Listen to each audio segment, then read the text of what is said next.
get into racket number one. Nicole, we're going global. China's embattled developer, Evergrande, is on the brink of default. So here's what happened. This is the largest developer of real estate in all of China. And they are, if you read the article, they are involved in like every single business. I mean, this is a enormous company. They're involved in healthcare services, consumer products, video and television production, a theme park. They're like involved in all kinds of different industries. What's so funny though, so I swear I've heard about this Evergrande, regardless of the company. Like, have you ever seen, like, it's been on 60 Minutes, like 2020, there are these like cities that are built in China. Oh, they just did it. Show the clip. Unoccupied. No. Show the clip of the one from 2 weeks ago, Bobby. We'll get the clip and just show it right now.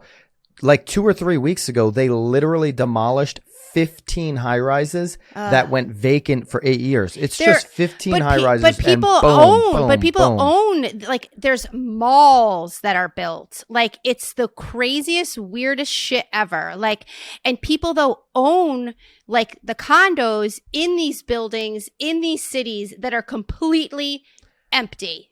Well, in this case, in the article talks about property owners who have bought it from Evergrande, from this developer, are protesting right now because they know that this developer is about to go under. And because of your point, they went oversupply all over China. And Mark Williams, Capital Economics chief Asia economist, says Evergrande's collapse would be the biggest test that China's financial system has faced in years. Now, they say in this article that they're too big to fail, meaning the government is going to step in. They compare this to the Lehman collapse, right?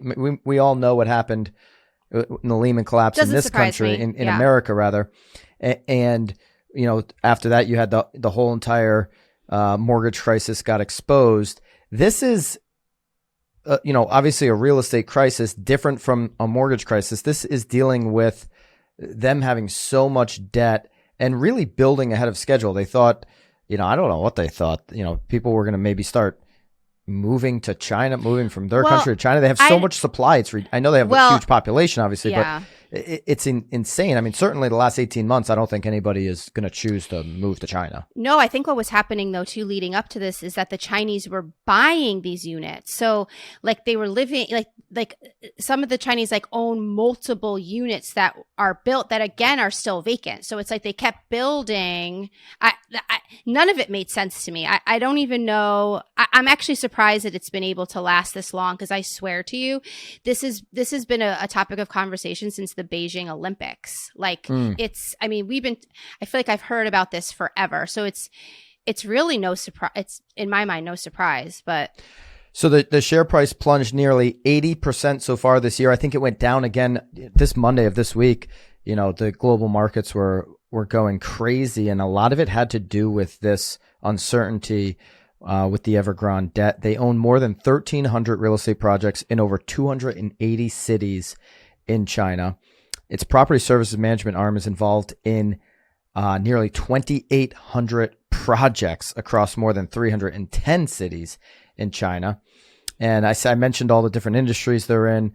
The firm says it has 200,000 employees, but indirectly it creates more than 3.8 million jobs every single year. So they are, you know, their tentacles clearly the government, stretch all over. Was 100% supporting all of this too.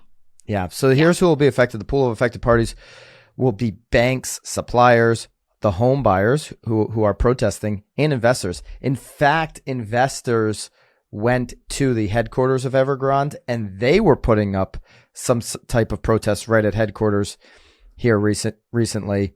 And so if they have to repay this debt, and right now home sales are falling rapidly, and they're expected to continue to fall in the fall season here, that it would lead to a situation of cross default, where a default triggered in one situation may spread to other obligations, leading to a bigger problem. So we'll see what happens. It'll be interesting to see. And the reason why we bring it up here, it'll be interesting to see what impact this could have in the States, right? Is there going to be, you know, if if they don't get bailed out by the government, which it sounds like they're probably going to get bailed out because they're so big, but if they don't, and there is a huge collapse of the China economy, does that impact the economy here, which obviously then can trickle down into impacting housing? And, there's a lot of people saying, hey, well, there is going to be some type of global economic crisis, if we're not already going through one, that's bigger than any one before, right? We're not here to spread fear, but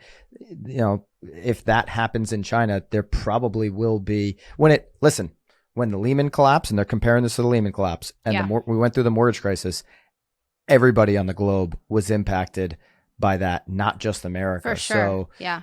Definitely something to think about. Well, it does say too here, because I know we mentioned obviously it's going to have an impact on the banks and the home buyers and investors.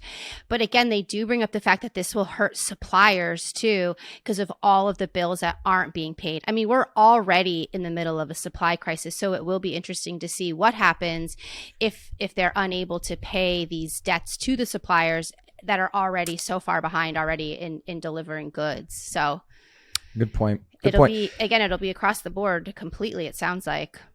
I believe there will be some supporting measures from the central government or even the central bank trying to bail out Evergrande. That's Dan Wang, an economist with the Hang Seng Bank. So there you go. They'll probably get bailed out. That'll have an impact on, China in one way or another, of course. But that is what's impacting the global stock markets right now. It's real estate related.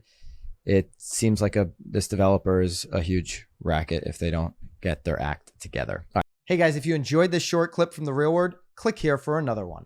Or if you like the full episode, click here.